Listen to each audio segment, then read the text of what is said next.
Selamat malam guys, balik lagi di channel Cipta Agustia.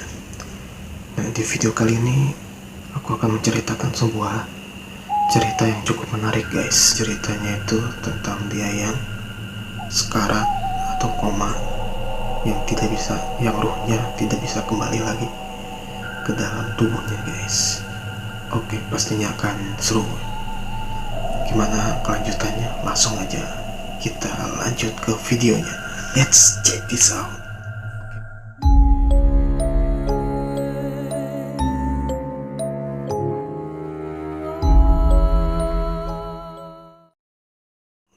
Oke guys, jadi di sini kita mulai dari sebuah cerita seseorang yang bernama Andra.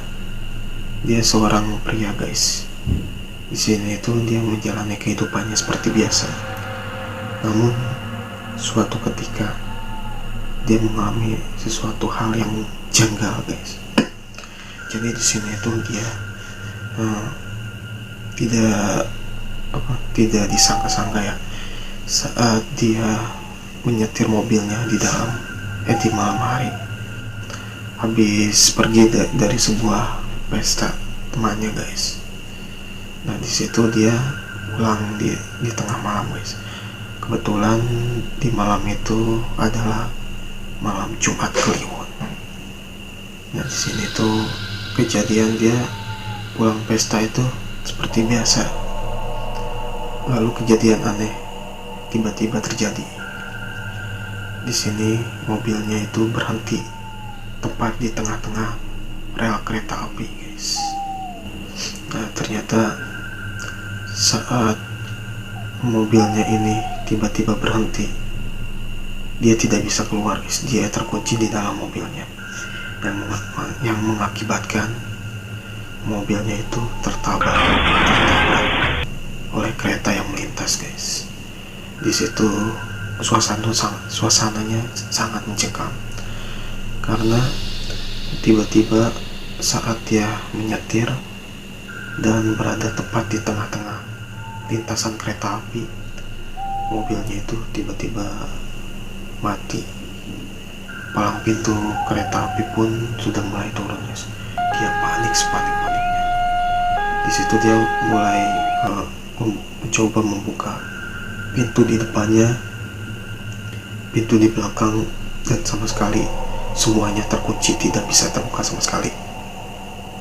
Lalu dia mulai panik karena dari kejauhan terdapat sinar atau cahaya yang mulai mendekat, yang ternyata itu adalah kereta api yang akan melintas tepat di rel yang dia sedang berada di atasnya guys. Dia mulai panik guys. Lalu di situ dia mulai mencari-cari barang-barang yang sekiranya keras. Untuk apa? Untuk memecahkan kacanya guys. Secara darurat, kaca mobil ingin dia pecahkan agar dia bisa keluar. Namun di situ dia sama sekali tidak menemukan barang yang keras guys. Dia mencoba membuka dengan sikutnya, hingga membuat sikutnya itu terluka atau berdarah. Dan kereta itu pun semakin dekat.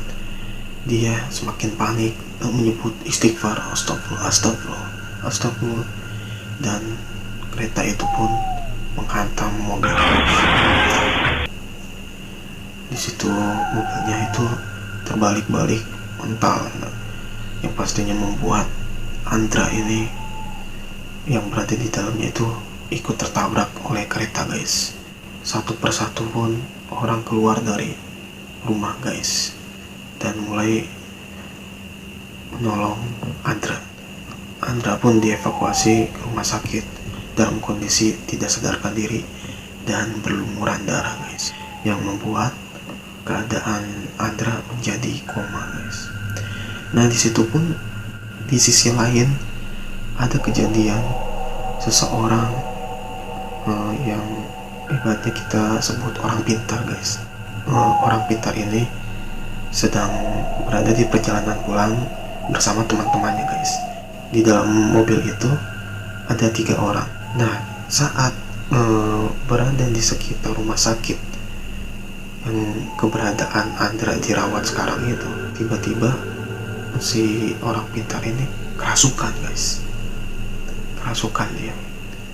Jadi kerasukannya itu kerasukan apa?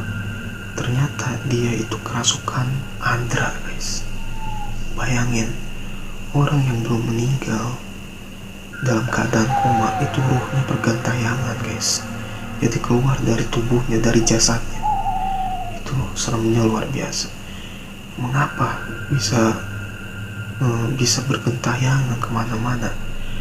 Jadi di dalam mobil itu si orang pintarnya ini dirasuki oleh Andra. Lalu dia ini menangis guys. Namun seorang pintarnya ini kan awalnya belum mengerti, mungkin seperti halnya makhluk goib yang lain gitu, meminta pertolongan. Namun dia penasaran orang pintarnya ini. Lalu dia keluarkan ruhnya ini dia menetralkan dirinya sendiri agar keluar tidak kerasukan gitu guys. Nah lalu karena dia penasaran, ruhnya itu dipanggil kembali untuk dimasukkan ke tempatnya. Karena penasaran, dia ada feeling gitu orang pintarnya nih. Kenapa gitu dia ada feeling? Karena ada sesuatu cerita yang berbeda gitu. Jadi seperti saat kita kerasukan itu, mungkin yang sudah pengalaman yang sudah pernah merasakan kerasukan gitu ya, kita tuh berada di dalam alam bawah sadar. Namun kita tuh sedikit diperlihatkan oleh makhluk tersebut bayangan tentang kehidupannya atau masa lalunya gitu guys. Itu wallahu alam ya, kita nggak tahu. Nah di situ saat ruhnya ini dimasukkan ke temannya, dia menceritakan gitu. Lalu ruhnya ini, temannya ini kan kerasukan si Andra gitu. Dia menangis itu, maka bahkan menjerit-jerit gitu. Ini ada apa lu? Ditanyalah oleh orang pintar ini. Kamu kenapa gitu? Kamu dari mana gitu? Jadi dia tuh menceritakan, saya tidak bisa kembali lagi ke tubuh saya gitu. Nah di situ sontak semuanya terkejut guys. Karena apa? Karena ternyata ruhnya ini, dia jasadnya masih hidup guys. Jadi bukan ruh yang bergentayangan, bukan yang sudah meninggal, namun yang masih yang belum meninggal, dia koma itu. Ditanya terus tanya oleh orang pintar ini, kenapa gitu? Kenapa kamu bergentayangan meninggalkan jasadmu? Orang pintar ini menjelaskan apa yang dia pahami itu, yang dia tahu itu. Setahu saya ya, kalau misalnya kamu lagi sedang keluar dari jasadmu, kamu tidak boleh berkeliaran terlalu jauh dengan jasadmu gitu. Karena apa? Karena takutnya ada ruh jahat lain yang merasuki jasadmu itu, bukan kamu yang kembali lagi ke dalam diri kamu. Diceritakan langsung Andra ini dalam keadaan merasuki temannya. Diceritakan, saya itu ingin kembali ke dalam jasad saya, tetapi tidak bisa. Karena ada 3 sosok hitam yang menjaga di sekitar jasadnya. Saat dia akan masuk ke dalam jasadnya, saat ruh Andra ini ingin masuk ke dalam jasadnya, dia tuh tidak bisa karena ditahan oleh 3 orang ruh gelap ini gitu, ruh hitam. Lalu dibantulah oleh ahli orang pintar ini, dibantulah, oke, saya akan membantu. Jasadmu sedang berada di mana? Ditanya. Lalu ruh Andra ini menyebutkan saya sedang berada di rumah sakit ini, dan dikembalikanlah gitu. Namun saat akan dikembalikan, ruh Andra ini menjerit guys. Karena apa? Karena dia sangat ketakutan. Karena tiga orang sosok roh hitam ini sangat menyeramkan guys. Dia sangat menyeramkan. Terkadang kalau misalnya saat kita sendiri gitu, seperti halnya saat kita sendiri ini, kita menengok ke belakang gitu, itu seperti ada sosok hantu yang sangat menyeramkan. Itu yang dialami Andra saat dia akan masuk ke dalam jasadnya kembali, namun ditahan oleh roh hitam yang sangat menyeramkan guys. Tidak terbayang kalau misalnya kita nauzubillah mengalaminya guys. Itu sangat menyeramkan guys. Namun orang pintar ini dia akan membantunya. Gak apa-apa, aku akan membantumu. Aku akan memanggil leluhurku untuk bisa membantumu. Orang pintar ini mulai memanggil leluhurnya. Dia memanggil Rasuki ke dalam tubuhnya. Untuk apa saya dipanggil? Gitu. Ini kita dalam keadaan dalam berbahasa Indonesia aja ya guys, biar jelas. Kenapa saya dipanggil? Kamu tidak sopan memanggil saya gitu. Saya sedang damai di sana. Mohon maaf Ki, kan? Ini ada orang yang belum meninggal namun tertahan oleh ruh hitam. Jadi dia dalam keadaan koma. Jadi dijelasin gitu guys. Dia dalam keadaan koma begini nih. Kecoh katanya. Saya akan membantu. Sekejap semuanya pun kembali normal guys. Di dalam mobil si orang pintar ini. Karena semuanya sudah kembali gitu. Si ruhnya ini udah kembali mendekati rumah sakit tersebut gitu, yang didampingi oleh ruh leluhur dari orang pintar ini guys. Namun tiba-tiba temannya ini kerasukan kembali. Namun kerasukan yang berbeda, ruh yang berbeda. Itu ruh apa? Ini ruh jahat, satu dari 3 ruh jahat yang berada di sekeliling jasad dari Andra. Dia datang dan mengamuk. Apa kalian? Istilahnya, apa kalian menggangguku? Kenapa kalian menggangguku dengan dia itu? Didatangkan oleh lu. Jadi mungkin bayangan kita tuh saat ruhnya Andra ini sudah mendekati jasadnya, mungkin ruh leluhur ini membantu dia berantem gitu, istilahnya mengadu ilmu lah gitu. Lalu dia marah, dia ngamuk di dalam mobil itu, sehingga mobil itu harus berhenti di pinggir jalan gitu. Jadi biar lebih kondusif gitu guys. Dia ngamuk gitu. Dia mengancam akan melukai siapapun gitu. Saya akan melukai semua keluargamu karena kamu sudah ikut campur di dalam tugas saya. Maksudnya apa tugasnya? Kata orang pintar ini guys. Tugas apa yang kamu maksud?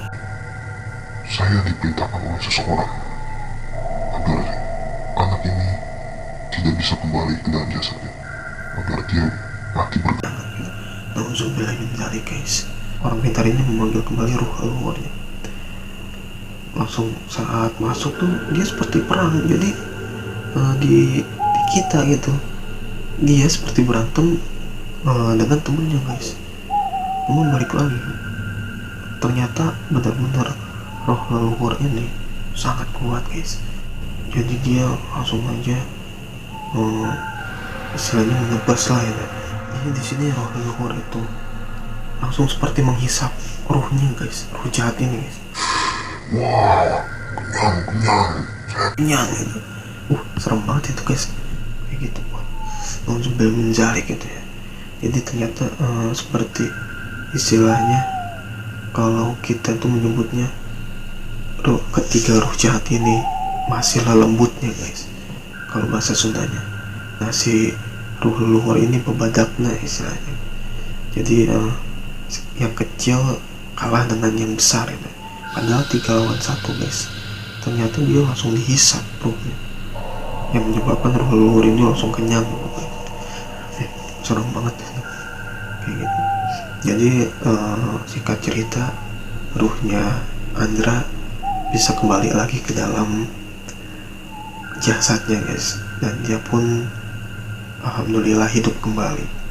Nah di situ kita ada satu kejanggalan ya, apa yang disebutkan oleh Ruja tadi. Jadi ternyata dia itu ada yang ditugaskan oleh seseorang guys. Jadi ternyata Andra ini adalah sosok pengusaha sukses guys. Nah dia tuh banyak pesaingnya yang ingin bersaing dengan dia dengan cara yang kotor guys. Nauzubillah min dzalik. Nah di sini kita mendapatkan satu pelajaran guys, yaitu jangan berhati-hatilah dalam bertindak, karena di kehidupan nyata kita ini banyak hal yang akan terjadi, banyak hal yang tidak terduga dalam kehidupan kita guys. Oke, sekian dulu video kali ini. Semoga video kali ini bermanfaat edukasinya dan semoga dapat menghibur kalian. Tapi sebelum video kali ini ditutup, jangan lupa di like, komen, share, dan subscribe. Oke guys, sekian dulu video kali ini. Selamat malam semuanya.